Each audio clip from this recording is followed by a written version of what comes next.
आज की हमारी ये वीडियो निहायत ही अहम टॉपिक पर है। एक ऐसा टॉपिक जिसको निहायत ही कम डिस्कस किया जाता है। हमारी ये वीडियो फाइनेंशियल स्ट्रेंथ के रिलेटेड है। कहते हैं किसी बीमारी का इलाज करने से पहले ये जानना बहुत अहम है क्या और उस बीमारी के पैदा होने की वजह क्या थी। फाइनेंशियल स्ट्रेंथ पर बात करने से पहले ये जानना बहुत अहम है कि फाइनेंशियल वीकनेस किस वजह से आती है। पैसों को लेकर जो हमारे गलत बिलीव्स होते हैं वही हमारे फाइनेंशियल वीकनेस का सबब बन जाते हैं। सबसे पहला और गलत बिलीव कि जो जितनी ज़्यादा मेहनत करेगा वो इतने ज़्यादा पैसे कमाएगा। तो मेरा ये सवाल है कि रिक्शा चलाने वाले मजदूर लोग सबसे ज़्यादा मेहनत करते हैं, फिर वो सबसे कम पैसे क्यों कमाते हैं और वो बिलियनर मिलियनर क्यों नहीं बन पाते। हमारा दूसरा गलत बिलीव कि well education solve the problem of money, कि अच्छा और आला तालीमी मायार हमारे पैसे के मसाइल को ख़त्म कर सकता है। तो मेरा ये सवाल है कि सबसे ज़्यादा अनएम्प्लॉयमेंट का शिकार इस वक्त पढ़े लिखे लोग हैं, क्यों।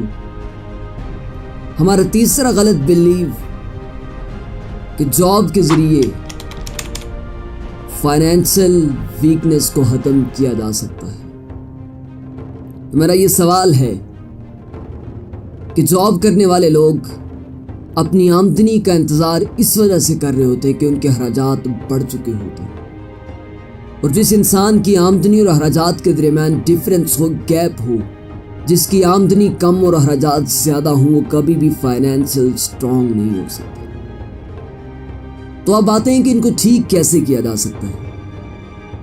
तो ठीक करने के लिए सबसे पहला कदम जो हमें उठाना पड़ेगा कि हमारे स्कूलों में, हमारे एजुकेशनल इंस्टीट्यूट्स के अंदर, हमारी यूनिवर्सिटीज़ के अंदर फाइनेंशियल एजुकेशन प्रोवाइड नहीं की जाती। हमें वहाँ पर फाइनेंस के लिए स्पेशल सब्जेक्ट और स्पेशल टीचर्स हायर करने चाहिए। ये सबसे बुरी बात है कि हमें ज़िंदगी जीने के लिए सबसे बड़ी चीज़ की इंफॉर्मेशन अच्छी और सीखने वाली उम्र में नहीं मिलती। द हैरो वेकर जो वेल बिजनेसमैन भी है, वेल कोच भी हैं, वेल मोटिवेशनल स्पीकर भी हैं और मिलियनर भी हैं। आप कहते हैं कि मैं अगर किसी इंसान के साथ 5 मिनट गुजारूं तो मैं ये बता सकता हूँ कि उसका फाइनेंशियल फ्यूचर क्या होगा, आया वो मुस्तकबिल में रिच होगा या पुअर होगा। वो इतना बड़ा दावा इस बुनियाद पर कर रहे हैं कि उनने कई सालों तक मिलियनर बिलियनर लोगों की लाइफस्टाइल को, उनकी हैबिट्स को, उनके माइंडसेट को, उनकी साइकोलॉजी को स्टडी किया है क्या और वो करते क्या हैं। और उन्होंने अपनी बुक के अंदर जो सबसे अहम बात बताई है, TFAR, thought, feeling, action and result. अगर आपकी थॉट अच्छी हुई, अगर आपकी थॉट फाइनेंशियल फ्रीडम को लेकर हुई कि आप मुस्तकबिल में फाइनेंशियल स्ट्रेंथ चाहते हैं, आप कुछ करना चाहते हैं, तो याद रखना कि आपकी फीलिंग्स भी ऐसी आना शुरू हो जाएगी। और जब इंसान की फीलिंग्स चेंज इनटू एक्शन होती हैं तो फिर रिजल्ट्स खुद ब खुद निकल आते हैं।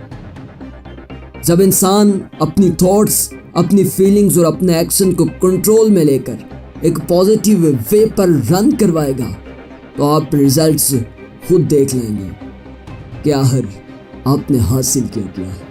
If you want to become a financial freedom, so control your thoughts and give a positive track, so then you will see your future is bright.